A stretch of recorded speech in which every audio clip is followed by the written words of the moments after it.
Hello fellow glacier welcome to my channel this is Glacier Dipesh. आजको भिडियोमा म लिएर आएको छु टाउन हल 16 बाट डिसआर्मरको एट्याक स्ट्र्याटेजी एन्ड डिसआर्मरको अपडेट आएको थियो भर्खर मात्र र डिसआर्मर कतिको स्ट्रङ रहेछ त्यो चाहिँ चेकआउट गर्न गइरहेको छु। एन्ड अभियसली हाम्रो सबै बेसहरू क्लियर भएको छ, तर यो बिचको बेस चाहिँ क्लियर हुन बचेको थियो र मैले 16 बाट यो बेसमाथि एट्याक गर्नु पर्यो। एन्ड लेट्स सी 16 बाट एट्याक कस्तो जानेछ। मैले यति क्लोनलाई लिएर आएको छु हैन। अहिले यो पनि ठ्याक्कै अपडेट पछाडि हल्का विक बनाइदिएको छ। यतिको जुन यति माइन्डको स्टोरेज हल्का घटाइदिएको छ, धेरै माइन्ड्सहरू निस्किँदैन अब हैन।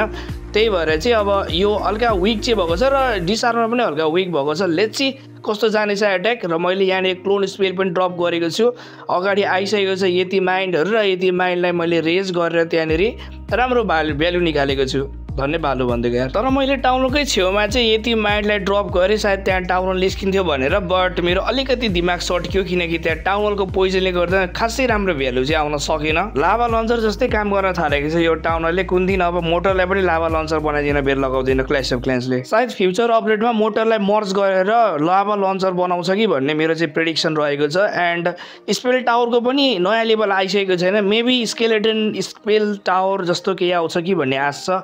हजुरलाई के लाग्छ कमेन्ट डाउन बिलो। एट्याकको कुरा गर्दाखेरि चाहिँ एकदम प्रोपर एट्याक नै गइरहेको छ। किङ र क्विनले राम्रो फन्डिङ दिइरहेको छ माथिबाट एन्ड मिनियन प्रिन्स चाहिँ तलको साइडबाट। मिनियन प्रिन्सको एबिलिटी त रङ गएछ त्यहाँ। एन्ड टाउनल पनि हाम्रो ब्लिम्पले निकाल्न सकिन। ब्लिम्पबाट चाहिँ मैले यतिजहरू लिएको थिएँ जसले गर्दाखेरि चाहिँ टाउनल निस्किन्छ कि भनेको, बट त्यहाँ पनि टाउनल निस्किन असम्भव भयो।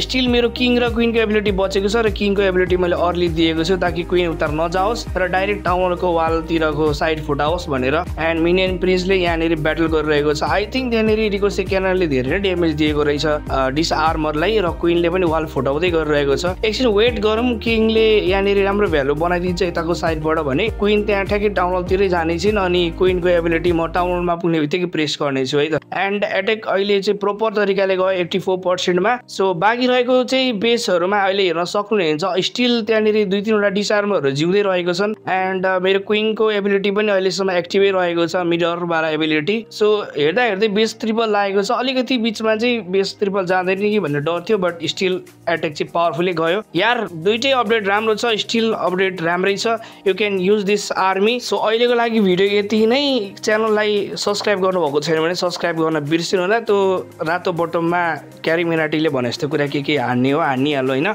So hope you meeting next video. तब तकको लागि बाई बाई, जय नेपाल, जय सिओसी।